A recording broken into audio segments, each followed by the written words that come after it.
to the flat ground, solid ground? Yeah, we're the one that she's in the car. Okay, I need you to put We're going to walk her outside. on the ground. On the rocks? I need her on a flat ground so that you can administer CPR. Do you know how to administer CPR? Yes, I do, unfortunately. Are you wanting to start CPR or are you waiting for EMS? I'm waiting for them because I'm trying to get her breath. I'm not doing this on the block.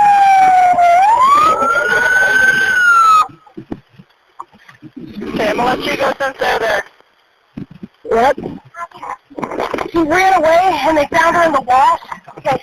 The call came with panic in the voice and sirens in the background. A 10-year-old wasn't breathing. In a few hours, an Arizona highway intersection will become the spot people point to when they talk about what went wrong. 3 days later, the fight for her life ended in a Phoenix hospital. Her name was Rebecca Baptiste. She was 10. The headlines say murder. The case file reads like a warning no one heard loudly enough. And the question that sits in everyone's throat is simple and brutal. How did we miss this many times? But that was only the beginning. Welcome back to the Criminal Minds. On July 27th, a woman calls 911. She says a little girl isn't breathing. The dispatcher tells her pull over and wait for help. You can hear the sirens close in. Responders find Rebecca near a highway intersection. She's rushed out. Doctors do everything they can. For 3 days, machines and medicine hold the line. On July 30th, that line breaks. The sheriff's office talks to the press. The charges come next: first-degree murder and child abuse. 2 names: her father, Richard Baptiste, and his girlfriend, Anya. Just 3 weeks earlier, the family moved from Phoenix to Concho, remote country. They lived in a yurt. No running water. No power. Wide open land. Fewer eyes. Fewer neighbors. Fewer chances for someone to knock and say, "Is everything okay in there?" The father says they came to manage family property after a relative's death. He says he separated from the children's mother years ago and that she had substance issues.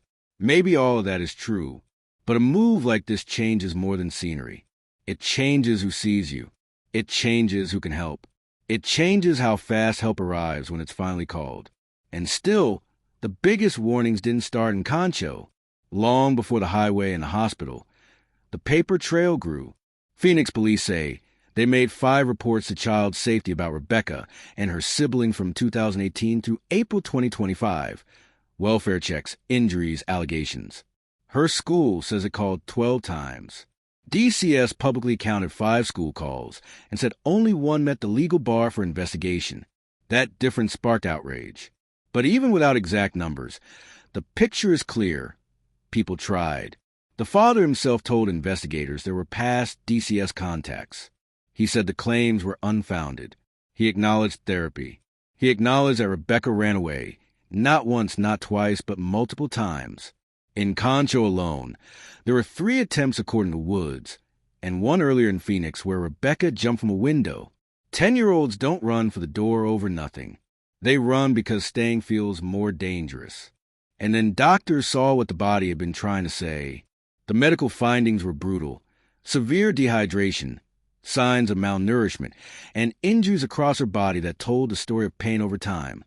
Not a single accident, not a quick fall. Investigators described patterns consistent with repeated harm.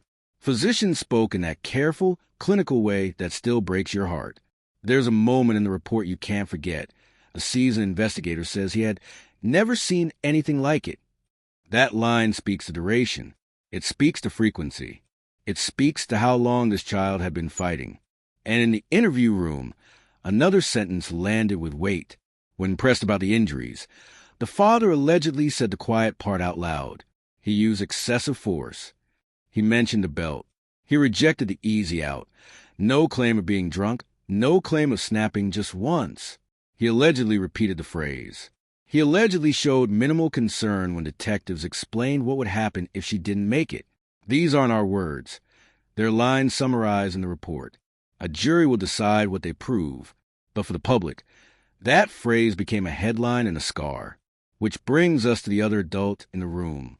Anya Woods told police she used to be a CNA in California. She also allegedly told him Rebecca didn't need medical attention and would be fine.